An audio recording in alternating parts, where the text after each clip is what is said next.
Quelle est la mission de l'Église?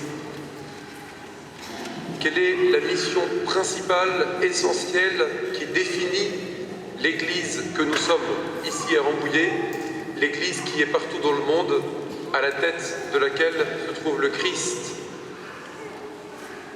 Nous l'avons chanté dans le psaume pour continuer la méditation des Actes des Apôtres, où on nous expliquait comment Philippe évangélisa la Samarie. Nous avons chanté « Terre entière, acclame Dieu, chante ton Seigneur ». Terre entière, acclame Dieu, chante ton Seigneur. C'est-à-dire que la mission de l'Église est de permettre à la terre entière, à toute l'humanité, de chanter louange au Seigneur.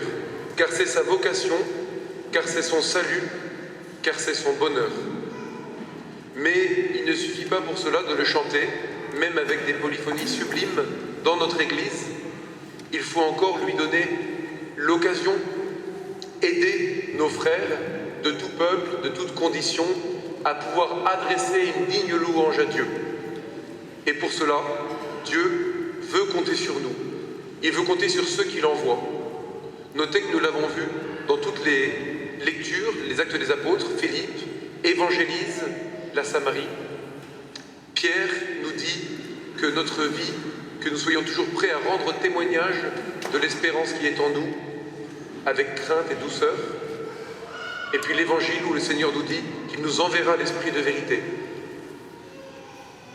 C'est la mission essentielle de l'Église. Un auteur canadien faisait remarquer que l'Église est la seule organisation dont le but principal n'est pas ses propres membres, mais ceux qui n'en sont pas membres. L'Église est la seule organisation dont le but principal, c'est de servir, d'atteindre, de gagner ceux qui n'en sont pas membres. Il y a un siècle, un peu plus d'un siècle, le 14 avril 1912, le navire Titanic faisait naufrage dans les eaux glaciales au large du Canada. Lorsque le Titanic coulait, on mit 18 canaux à la mer à partir du paquebot. Et dans ces 18 canaux, à la fin du naufrage, il restait 472 places vides. 1500 personnes se sont noyées, et pendant que ces 1500 se noyaient, se débattaient dans les eaux glaciales, d'autres, dans des barques où il restait des places, les regardaient à peu de distance se noyer. Et quelque temps après seulement, ils eurent l'idée, la conscience qu'il fallait aller à leur secours, mais seulement 8 ou 9 ont pu être sauvés de ceux qui se débattaient alors, car ils n'avaient pas conscience que le but même de leur canot de sauvetage était justement de sauver ceux qui se noient. Ce n'étaient pas des canots de première classe. Et il peut nous arriver à nous dans la barque qu'est l'Église, qui nous sauve de la noyade, du péché, de la mort. Il peut nous arriver de passer bien du temps à astiquer les canots de sauvetage, à les repeindre, à les laquer, à les bichonner, en oubliant parfois qu'ils sont faits pour être mis à la mer, qui sont faits pour se risquer aux vagues salées et froides, pour aller chercher les frères qui n'y sont pas et qui n'attendent que cela. Alors ces lectures d'aujourd'hui nous donnent, je crois, quelques recettes à propos de la mission qui est celle de tous les chrétiens.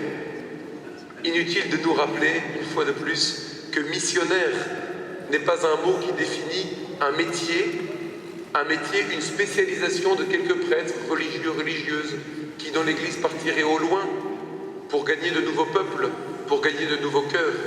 Missionnaire, c'est un titre que nous recevons à notre baptême, chacun pour notre part et avec des charismes différents, des attitudes différentes, des qualités différentes. On voit dans ces lectures toujours la même idée, comme dans l'événement même de la résurrection.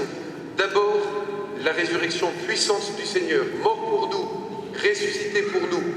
Et puis il y a ces 50 jours d'attente de la venue de l'Esprit Saint. C'est le temps de la prière et du recueillement. Nous les fêterons plus encore entre Ascension et Pentecôte, cette grande neuvaine de l'Esprit Saint, entourant la Vierge Marie dans l'attente de l'Esprit Saint. La Vierge Marie qui était avec les 11 à attendre l'effusion de l'Esprit Saint, qui les projette après dans le monde entier. Premier temps, cette prière, cette contemplation où nous nous laissons gagner par la puissance de la résurrection. Le deuxième temps, c'est celui de la mission après la Pentecôte, quand les disciples s'en vont. Et on le voit, Philippe annonce en Samarie. Saint Pierre nous dit « Rendez témoignage de l'espérance qui est en vous ». Et le Seigneur parle déjà de l'Esprit de vérité qui nous sera envoyé pour cela. Et puis, le troisième temps, qui est presque identique, qui se mélange avec le second, c'est celui des œuvres qui rendent témoignage. Nous le voyons en Samarie, tous prêtaient foi aux paroles de Philippe parce qu'ils voyaient les miracles qu'il accomplissait. Les démons étaient chassés, les paralysés étaient guéris. Et Saint Pierre nous dit que personne ne puisse vous calomnier pour votre mauvaise conduite. La cohérence de votre vie, comme Benoît XVI, comme le pape François aimait et aime y insister, cohérence de notre vie chrétienne.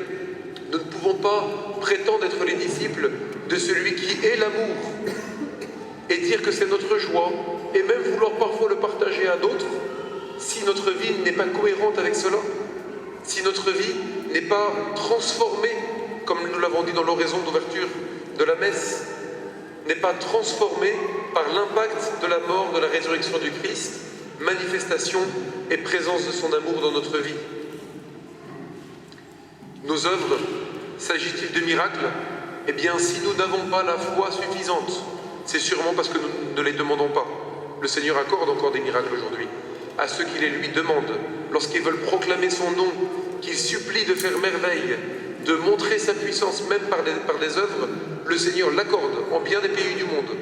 Mais il faut avoir la foi, pas seulement de l'obtenir, mais déjà la foi de le demander. De demander que Dieu fasse merveille, qu'il manifeste lui-même ces merveilles, qu'il rende témoignage à la parole par laquelle nous le proclamons. Mais encore, il y a toutes sortes d'autres œuvres par lesquelles nous témoignons la cohérence de notre vie. Est-ce qu'en nous regardant vivre, on se détourne de nous parce que notre vie n'est pas très enviable, parce que le témoignage que nous rendons à l'école, dans l'entreprise, là où nous travaillons, dans notre voisinage, dans notre famille, parce que ce témoignage leur fait penser, eh bien très peu pour moi, je serai donc moins catholique et m'en porterai mieux. Que vos œuvres puissent témoigner de la pertinence de vos paroles. Et Dieu viendra lui-même s'ajouter pour appuyer nos œuvres et permettre qu'elles rendent témoignage à la parole que nous proclamons. Alors comment faut-il proclamer? S'agit-il de partir faire une évangélisation auprès des peuples lointains? S'agit-il seulement de partir, comme le font beaucoup d'entre nous déjà, en porte-à-porte ou en évangélisation de rue pour proclamer l'évangile? Certainement, c'est possible. Et pourtant, je rassure certains, nous n'y sommes peut-être pas tous appelés. Nous ne sommes peut-être même pas tous appelés à proclamer de manière très directe dans l'entreprise, dans notre milieu de vie habituel, de manière très directe, le nom de Jésus. Mais si nous nourrissons le désir de pouvoir prononcer son nom, c'est déjà une première évangélisation. Si déjà nous nous promettons de ne jamais le renier lorsqu'on nous posera des questions sur ce que nous avons fait de beau ce dimanche, si nous nous promettons de ne pas le renier, alors nous pourrons avouer au moins que nous lui appartenons. Rendre témoignage à sa vie qui vibre dans notre vie, pour que les autres y aient accès, pour au moins ne pas sceller une dalle au-dessus du puits qui est fait pour les abreuver. Que nos œuvres entreprenantes de bienveillance et de compétence en particulier puissent témoigner pour lui. De compétence, comment pouvons-nous espérer porter un témoignage crédible de la foi si dans nos milieux professionnels, dans nos collèges, nos lycées, nos écoles, si nous n'avons pas la compétence? Je vois qu'il y a beaucoup de scouts et de guides. Si dans nos groupes scouts, nous n'avons pas la compétence même. Vous voyez, si nous n'avons pas l'autorité d'être un peu doués, de savoir-faire, qui nous écoutera lorsque nous voudrons leur parler de notre foi? Ne paraîtrait-elle pas dérisoire cette foi de celui qui se complaît dans des bonnes pensées, très pieuses, mais qui ne sait pas vraiment servir ses frères, qui n'a pas la compétence? Si, dans nos milieux de vie, nous nous appliquons à être les meilleurs, à être reconnus pour notre compétence, capables de servir effectivement notre entreprise, notre famille, notre milieu de vie, eh bien alors on viendra chercher conseil auprès de nous.